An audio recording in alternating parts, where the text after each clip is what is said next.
Hello everybody, HonMonO here bringing you a Cosmonarchy matchup here. A Cosmonarchy cast, modded Starcraft 1 to a new level. Krankendau is doing a little bit of PROTOSS practice sparring with HonMonO, who is gearing up to face none other than Neblime in a quarterfinal matchup this weekend. A nice word, special thanks. I have decided to go and take a look at what games are publicly posted to our matches tab on our website, and I saw this one and I thought maybe it would be interesting. You know, Krankendau certainly has played a little bit of all the races by now. Mainly a Zerg player, has been off-racing a little bit as Terran, so he understands HonMonO's plight and perspective perhaps. But when it comes to playing as PROTOSS, I actually don't think I remember the last time I saw Krankendau actually playing PROTOSS, so this will be interesting. I suffer as P, he says. Well, yeah, just like Neblime does, right? So it's kind of like good practice. You're practicing against a player who would rather not be playing PROTOSS, so that you can fight against a player who would rather not be playing PROTOSS. Pain. Yeah, that's right. So HonMonO on the top left here, he appears to be, I'm going to call this one Russian green, but it was fern green. A little bit too bright to be Russian green, apparently. Triple Stockade playing PROTOSS is gift. Of course, Krankendau down here in the bottom right. He is, of course, the Dark Sapphire PROTOSS, and he's going to go 2-gate with Dracodon. With, of course, a Scribe moving across the map as a Worker Scout right about now. And it's a Cyprian-heavy play from Crank. This is, or from HonMonO, rather. This is an interesting deviation from what we typically see. Triple Stockade before Ministry almost feels like economic. It's certainly foolhardy in a comparison point to how other Terrans play, but we haven't been able to see TVP that much in any sort of top level.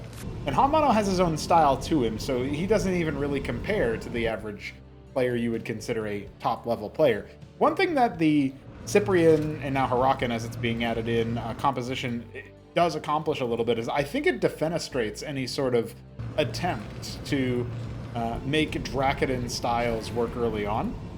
We see Krankendau opting for an Ecclesiast. I actually don't know what that's for, unless he's preempting the Huracan. But you know, he's a cerebral player. He's definitely thought about the units and all that. But I don't think he's going to find much success with gateway-based compositions into this.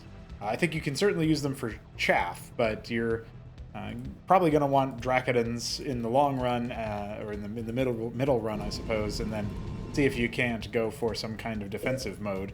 Potidaea, the map that we're on right now, is actually a little bit tricky for the PROTOSS to play from this POV, I feel like. Because I see the Cyprians, I see the Huracans. I think about how, in a typical, map, well, I guess most maps don't end up behaving quite like this, but if you had a map with a ramped natural, it'd be a good spot here. So it'd be a little bit of a different story. There you go, he comes back in to finish the job on that Cyprian using the shield recharge, but he has already taken a lot of health damage. And this is what I meant. You can really only handle a couple salvos of those Cyprian shots. He's trying to chip away at what he can, but getting a little bit of damage onto the Huracans is definitely feels safer and definitely feels a little bit more like what you want to do in this position. But he's trying to micro out. He's got his Nexus about halfway complete, leading HonMonO in the expansion efforts. No additional structures have been made just yet for HonMonO, and this is the kind of chipping that I think a more active PROTOSS could do with this.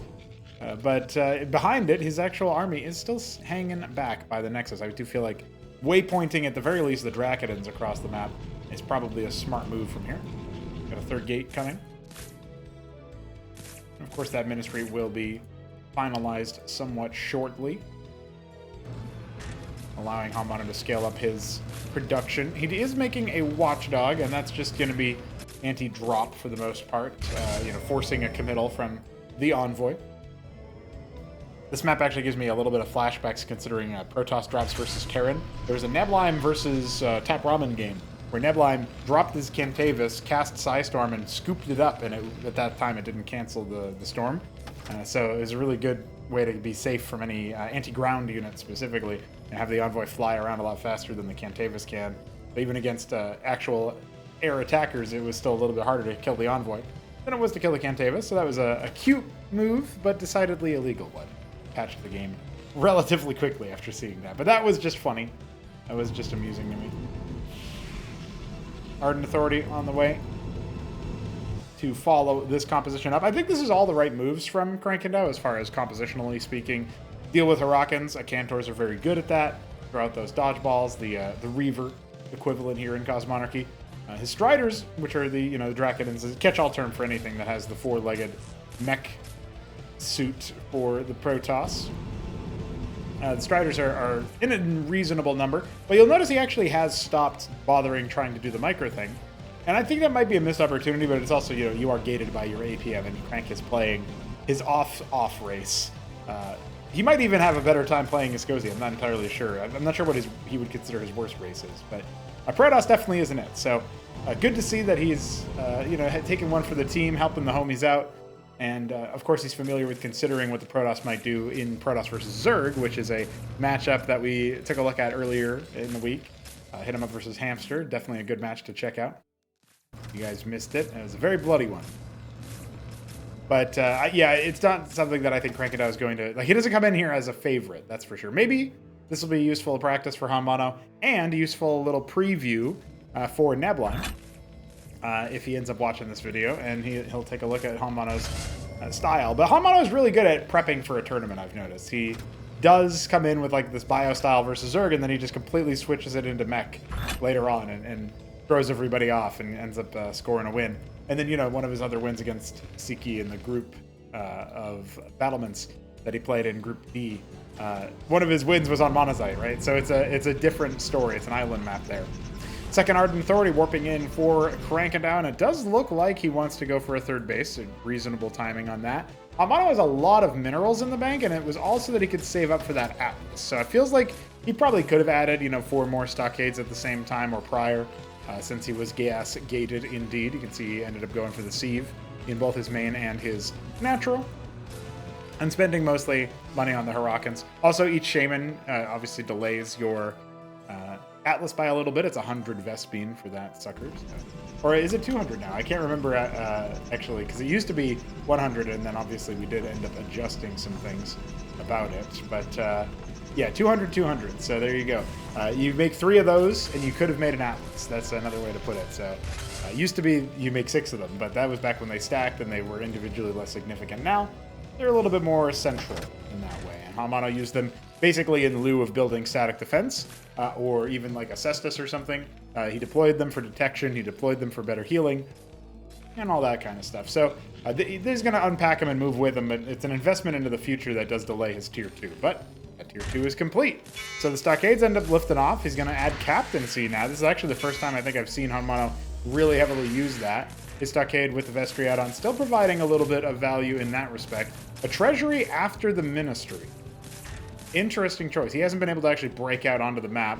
Krankendau just sort of scaling as eco up as best he can. He's kind of playing player versus environment right now. Single player, that's what we like to call that sometimes. And so the treasury is going to land over there, but the ministry is over here just making masons, I guess, or was at one point.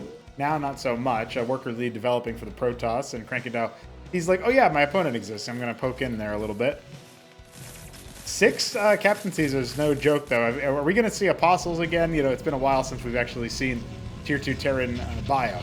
Usually, even HonMonO himself will go for mantles. So he's already showing us another leg of his game, and even adding more captaincies after the fact, knowing that he's still got plenty of cash to splash. And he's just going to go mass madcap for now. Maybe he'll see about adding add-ons to these captaincies down here once they're done, just wants the throughput over here. But no, a Tinkerer's Tower is on the way.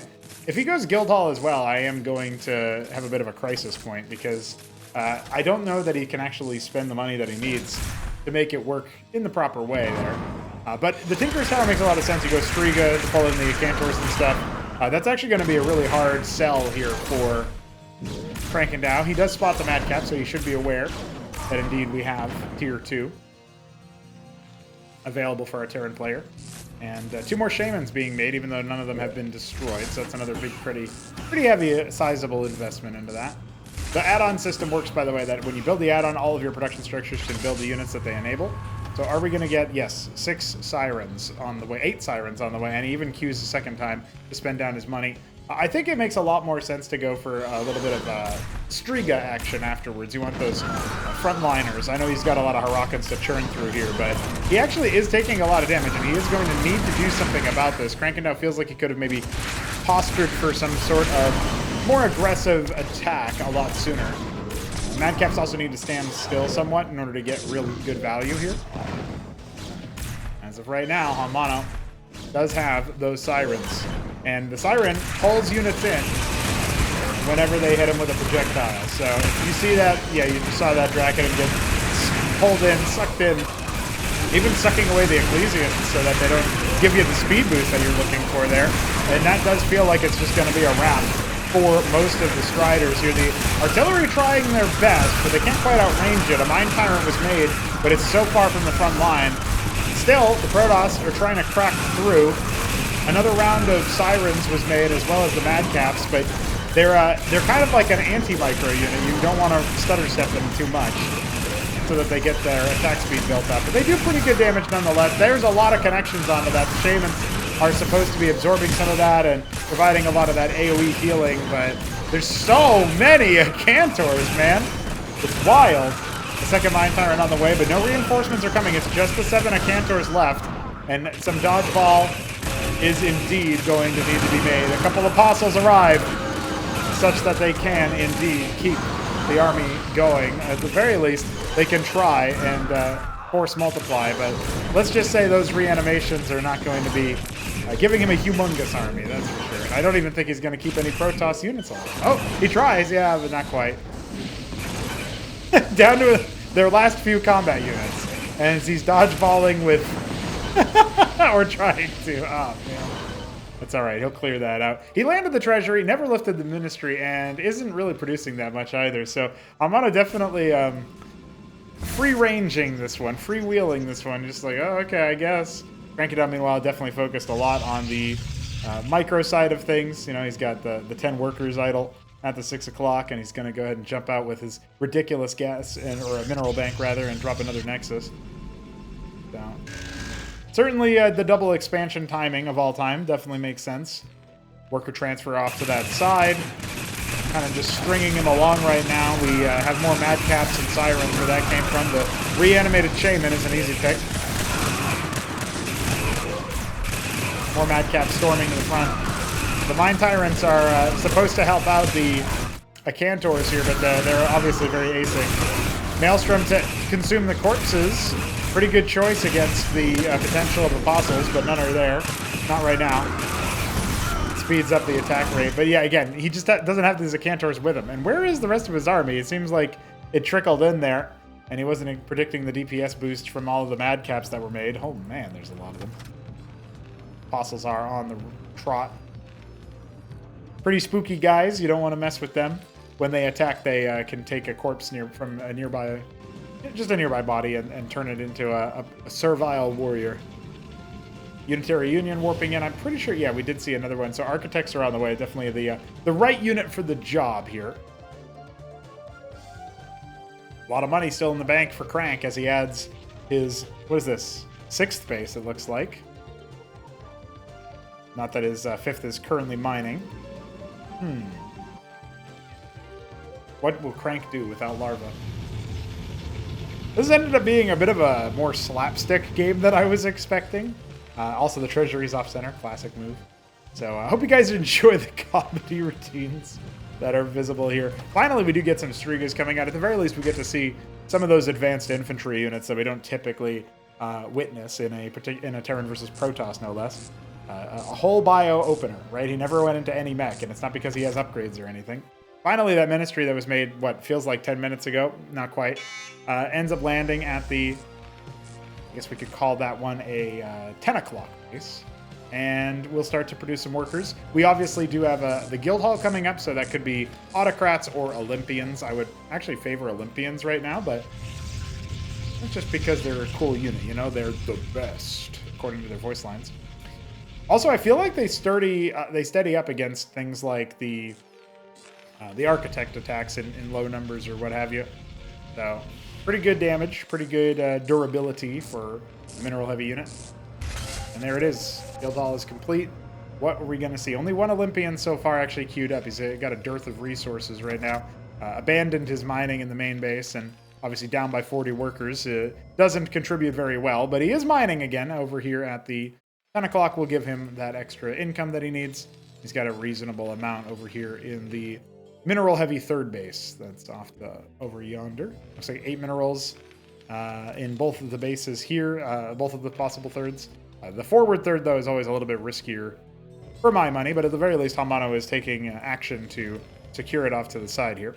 At Tier 2, you can make Sentinels, which are automatic. You think about, missile turrets that shoot ground, basically.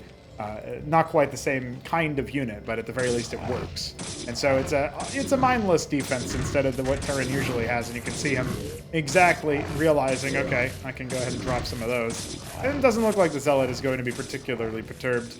Krankendau sent 26 Zealots as a run-by, but there was nothing to actually run by. More defenses coming in at the forward third location for Crank, which is actually his 6th base, classic. His army does feel a little bit slapstick, right? Like a little bit, or a slapdash, sorry. Different word there. But he at the very least has the empowered Cantor. He's certainly going to give it a shot. Whenever this Cantor takes damage, though, the energy of the Mind Tyrant will be reduced. And now it is gone. That overshield completely missing. Is that the only one? I thought he had a second Mind Tyrant, but apparently the Cantor was minced as well. And the Apostle's trying to reanimate some of those pariahs on the front lines. We did get some Lake Shaman ads that are providing so much healing to this concentrated ball of fire. And Crank spent so much money on expansions and a little bit of extra tech, but it doesn't actually feel like he quite had what he needed. Even some autocrats arriving. Looking for a way to secure some forward artillery units. That must have been how that Cantor got turned earlier. Yeah, these fields here that get created by the autocrat attacks reanimate whatever corpses within them. The Pariah is soon to be fodder for it. And yeah, I mean, this is kind of the problem that you're seeing. Krankendau doesn't have the splash damage and doesn't have the actual composition that he would need from this point. He definitely macroed a lot, but his 26 Zealots never went for a run-by. He's going to have to concede after 17 and a half minutes. And HonMonO found his way there. Krankendau unactivated is probably a good term for that one. I know he's struggling to play PROTOSS, so I ain't going to lay into him too much, but you guys see it from the replay. He was hanging out for a little bit too much, clicking the units, seeing what they did, kind of vibe. And HonMonO just was able to get up to a nice, powerful force that was very centralized, that would have been weaker if it had ever been partitioned off to defend a run-by or to, start to split off before it could properly get somewhere. The army was in a weird spot in the hill for Crank, so he wasn't even able to get all of his architects in a row up on the high ground to be shellacking the Terran army as it moved forward. The Unars were there, but couldn't quite focus fire the key units by the time that they were fielded, so all that goes into how the PROTOSS ended up humbling that particular one. Also, just feels like those Acantors and those Striders could have probably done some work much earlier in the game before Tier 2 even got actualized. So that's it. The end of our match on Potidaea. Thank you for joining us for this Cosmonarchy cast. I'll catch you tomorrow for some more action.